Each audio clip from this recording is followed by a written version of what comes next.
Hi guys, welcome back to my channel Memorable Life. If you like the video, please subscribe to my channel Memorable Life and click on the bell icon. If you feel the video is informative, please share and click on thumbs up icon. Please give your suggestions through comments.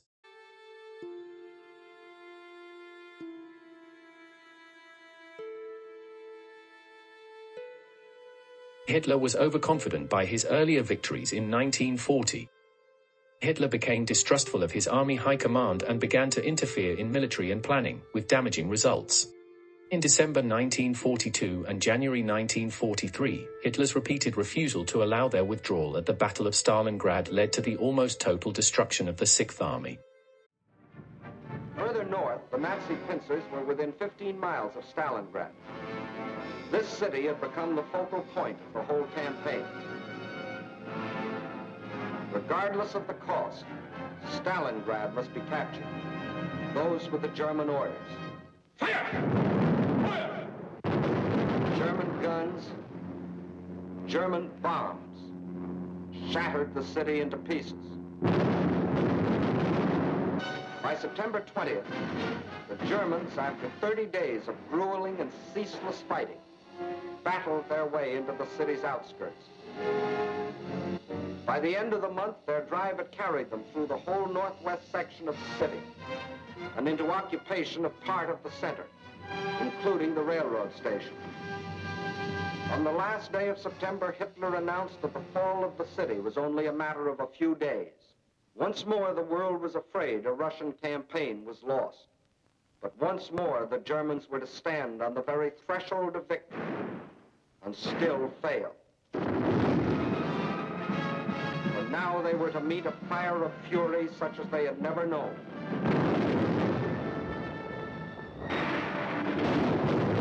All that had gone before, the battles waged in the streets of Kiev, Rostov, Odessa, Sevastopol, these were all preludes to what happened in Stalingrad. Every inch of the city was a strategic point, to be defended as such. By the end of October, snow covered Stalingrad. From the air, the Germans tried to force the surrender of the Russian-held part of the city.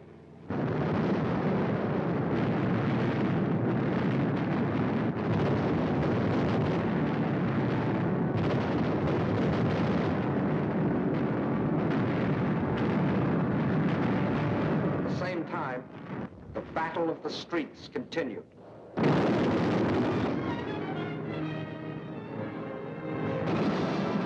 As November dawned, the Russians were no longer defending their city inch by inch.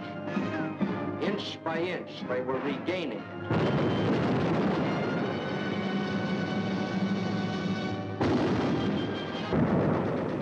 And now, as the whole world spoke in admiration of the city of steel, the ticker tape brought us breathtaking news.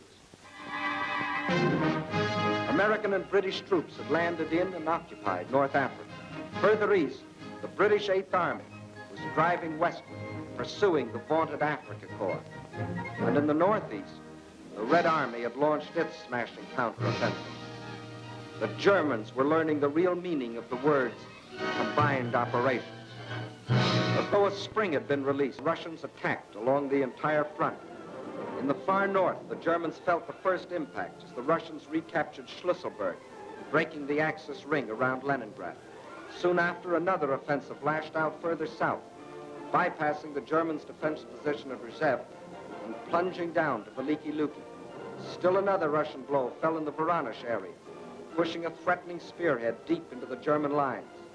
In the far south, the Germans were moving away from Grozny instead of toward it, under the force of the Russian attack. At Stalingrad, the Germans were about to meet new opponents.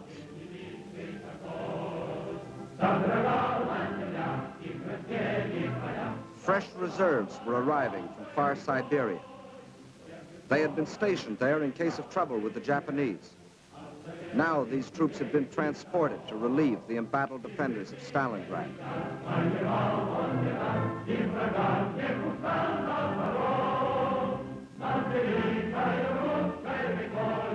And as the reserves entered the city, at headquarters, the commanders of 3 Russian armies were meeting. The Germans had fought for Stalingrad as a prize. The Russians were determined to make it a trap. 2 simultaneous attacks were launched, one from the north, one from the south. The German armies encircling Stalingrad were now themselves threatened with encirclement. Finally, the 2 prongs met.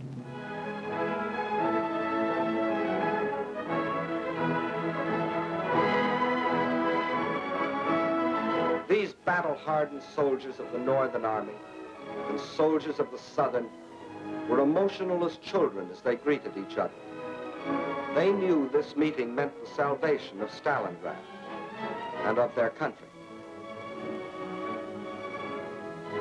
And on this Christmas of 1942, the people of the Soviet Union can celebrate with happy hearts. They have received a most precious gift from the men of their army, the assurance of ultimate victory.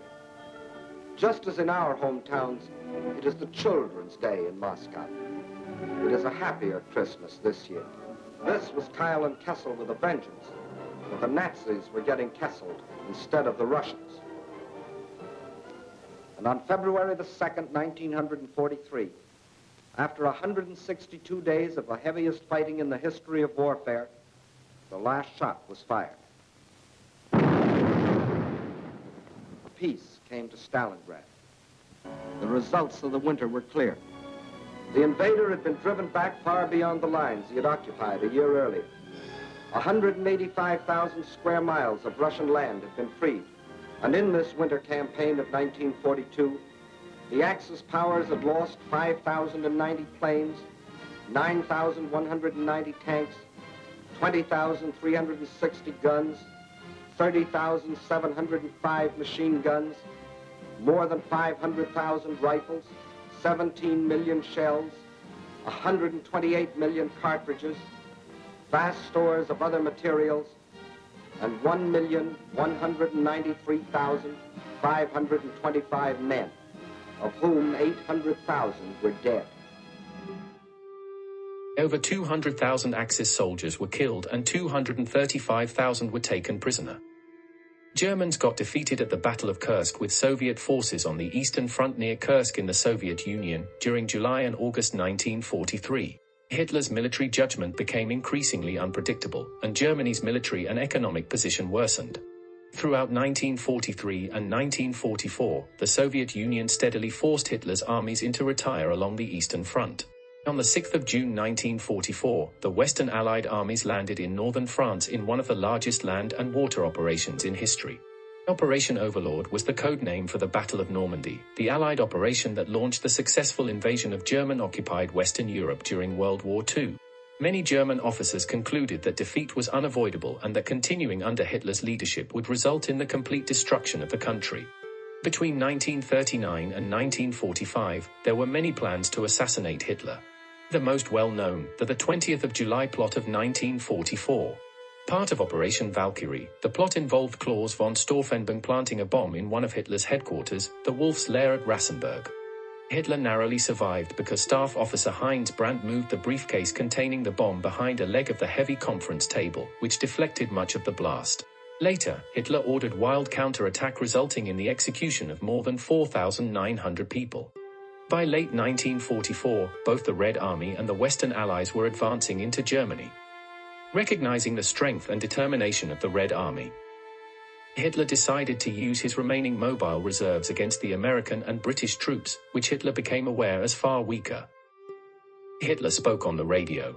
However grave as the crisis may be at this moment, it will, despite everything, be mastered by our unalterable will. Acting on his view that Germany's military failures meant it had surrendered its right to survive as a nation, Hitler ordered the destruction of all German industrial infrastructure before it could fall into Allied hands. In denial about the dire situation, Hitler placed his hopes on the temporary military unit commanded by Felix Steiner. Hitler ordered Steiner to attack the northern flank of the salient. During a military conference on the 22nd of April, Hitler asked about Steiner's upset. He was told that the attack had not been launched and that the Soviets had entered Berlin. Hitler asked everyone except Wilhelm Keitel, Alfred Jodl, Hans Krebs, and Wilhelm Bergdorf to leave the room. and gave an angry speech of criticism against the disloyalty and lack of skill of his commanders, ended his declaration for the first time that everything was lost. He announced that he would stay in Berlin until the end and then shoot himself. By the 23rd of April, the Red Army had surrounded Berlin, and Goebbels made an order to its citizens to defend the city. That same day, Göring sent a telegram from Berchtesgaden, stating, Hitler was isolated in Berlin, so Göring should be the leader of Germany. Hitler responded by having Göring arrested, and in his last will and testament of the 29th of April, he removed Göring from all government positions. On the 28th of April, Hitler discovered that Himmler was trying to negotiate a surrender to the Western Allies. Hitler ordered Himmler's arrest, and Hermann Fegelein was shot dead. On midnight of 28 to 29 April, Hitler married Eva Braun in a small civil ceremony in the Führer bunker. On the 30th of April 1945, Soviet troops were within a block or two of the Reich Chancellery when Hitler shot himself in the head and Eva Braun bit into a cyanide capsule. The remains of Joseph Goebbels and Magda Goebbels, the 6 Goebbels children, General Hans Krebs, and Hitler's dogs were buried. Berlin surrendered on the 2nd of May. On Sunday afternoon, April 29th, 2 German officers, looking rather incongruous in civilian clothing, sat down at the headquarters of the British Army near Naples and signed the first formal surrender of German forces. Their signatures handed over to the British nearly 1 million men. 3 days later, on May 2nd, the ranking German left alive in Berlin emerged from his bunker with a white flag and surrendered the capital and its garrison to the Soviet Red Army. But Hitler, Joseph Goebbels, and other high-ranking Nazis committed suicide before they could be arrested.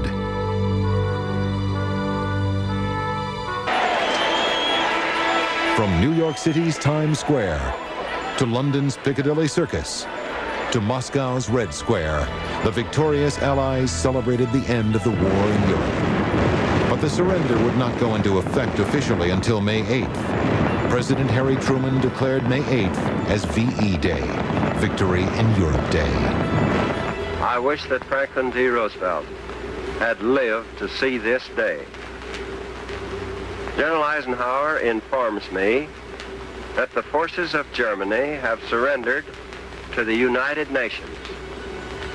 The flags of freedom fly all over Europe.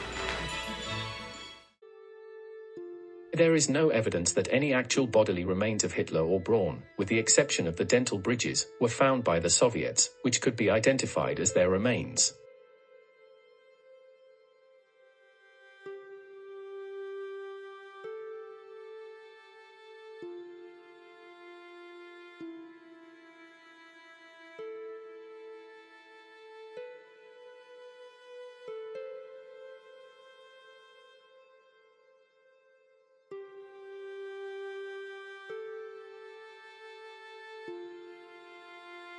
If you like the video, please subscribe to my channel Memorable Life and click on the bell icon. If you feel the video is informative, please share and click on thumbs up icon. Please give your suggestions through comments.